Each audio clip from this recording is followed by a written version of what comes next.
Lundi 2 octobre 2023, La mission de Dieu envers nous, première partie. nous vous accueillons de nouveau sur votre chaîne, l'Aventure dans la Parole. Et nous sommes heureux de vous souhaiter encore la bienvenue. Que Dieu nous ouvre l'esprit et qu'il nous guide dans l'enseignement de sa parole et qu'il nous bénisse tous. Nous vous invitons à participer avec nous en cliquant sur le pouce, en vous abonnant si ce n'est pas encore fait pour recevoir des notifications de chaque jour. Laissez-nous des commentaires sur ce que vous avez compris ou encore ce que vous avez appris de nouveau et partagez le lien avec tous vos contacts. Le texte à mémoriser que nous vous invitons à lire avec nous se trouve dans Genèse chapitre 3, le verset 9. Mais l'Éternel Dieu appela l'homme et lui dit : « Où es-tu » Nous vous invitons à le redire avec nous, Genèse chapitre 3, le verset 9. Mais l'Éternel Dieu appela l'homme et lui dit : « Où es-tu » En quoi peut-on dire que Dieu est un missionnaire ? Quelle est la mission de Dieu envers l'humanité ? Les réflexions de cette semaine nous aident à répondre à ces questions. Et aujourd'hui, nous le ferons avec la séquence Le Dieu qui aspire à être avec nous. Nous vous invitons à lire avec nous 3 textes. Genèse chapitre 17, le verset 7, Genèse chapitre 26, le verset 3 et Genèse chapitre 28, le verset 15. Et nous répondrons à la question suivante. Quel est l'objet principal de la promesse de Dieu à Abraham et à ses descendants dans ces versets ? Genèse 17, verset 7. À Abraham, Dieu dit : « J'établirai mon alliance entre moi et toi, et tes descendants après toi, selon leur génération. Ce sera une alliance perpétuelle, en vertu de laquelle je serai ton Dieu et celui de ta postérité après toi. » Genèse chapitre 26, le verset 3.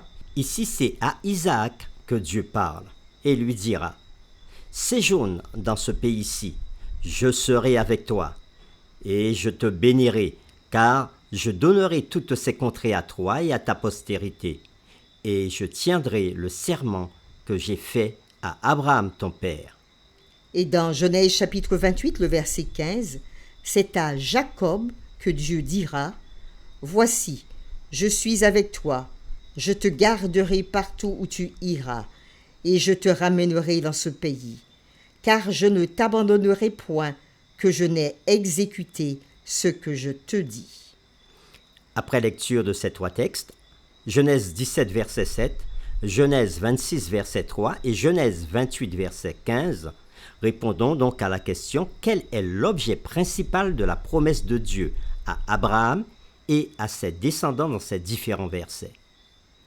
Pour répondre à cette question, revenons dans la Genèse à ceux qui ont vécu avant Abraham. Dans le récit de l'Ancien Testament, Dieu continue d'agir selon sa nature missionnaire afin d'accomplir ses desseins. Par exemple, après le déluge, les habitants de Babel avaient décidé de se rassembler en un seul endroit pour construire une ville et une tour qui atteindrait les cieux. Dieu intervint, confondant leur langage avec le but de les disperser dans le monde entier. Et ça, on peut le voir dans Genèse chapitre 11, les versets 1 à 9.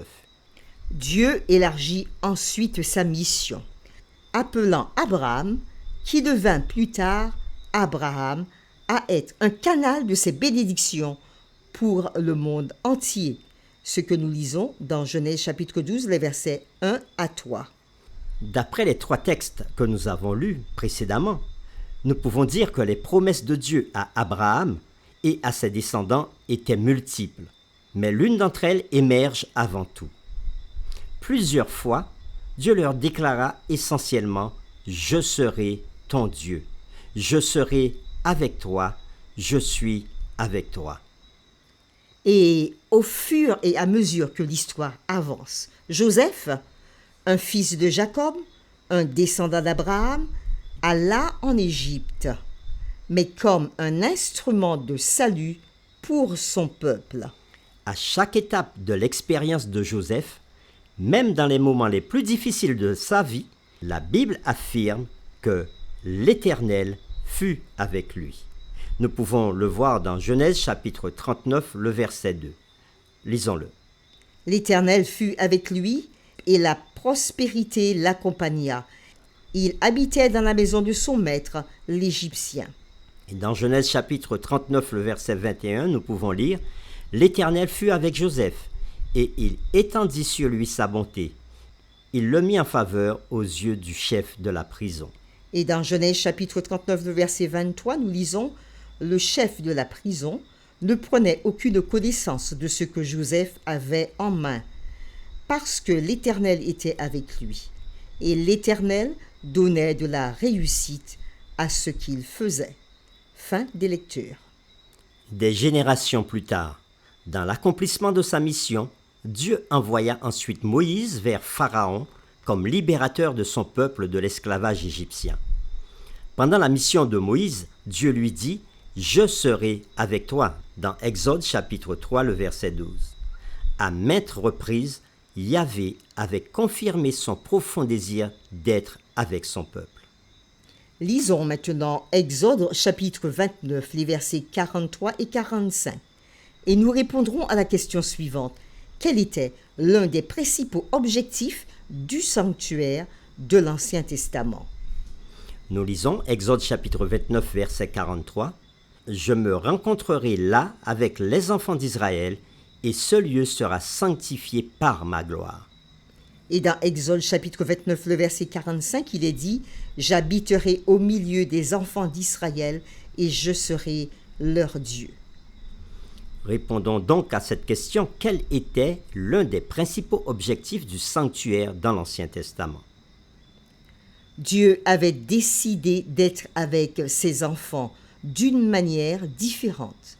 Il avait confirmé à Moïse son désir de demeurer parmi les enfants d'Israël dans la construction du tabernacle et l'établissement d'un système très intentionnel et déterminé qui indiquerait le moyen ultime de sa mission, Jésus-Christ. Les offrandes sacrificielles et le sacerdoce du système juif ont été institués pour représenter la mort et l'œuvre de médiation de Christ. Toutes ces cérémonies n'avaient de sens et de vertu qu'en Christ. Ceci est une citation de l'auteur Ellen G. White, tirée de The Advent Review and Herald of the Sabbath du 17 décembre 1872. Pour terminer, réfléchissons à cette question. Comment faites-vous l'expérience de la présence de Dieu dans votre vie aujourd'hui? Prions ensemble. Gloire à Dieu notre Père, à Jésus notre Sauveur, au Saint-Esprit notre Consolateur. Merci Seigneur parce que, à travers la séquence d'aujourd'hui, nous avons vu ton désir de demeurer avec l'homme.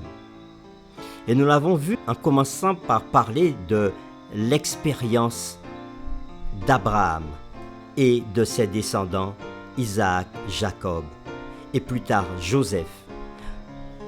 Tu as dit à chacun d'entre eux, « Je serai avec toi ». Et plus tard, lorsque tu as envoyé Moïse délivrer de l'esclavage les enfants d'Israël, tu as dit à Moïse, « Je serai avec toi ».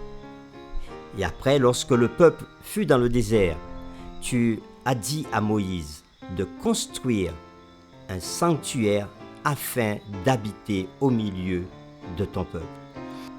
Et à travers le rituel des sacrifices dans le sanctuaire, le peuple a pu apprendre tout au long de sa pérégrination dans le désert que tout ceci préfigurait la venue du Messie qui devait donner sa vie pour que l'humanité soit sauvée. Et aujourd'hui, alors que nous avons toutes ces connaissances, aide-nous à croire lorsque tu nous dis « Je serai avec toi ». Nous prions pour que tu sois avec nous dans nos vies et que chaque auditeur puisse te faire cette demande d'être dans sa vie.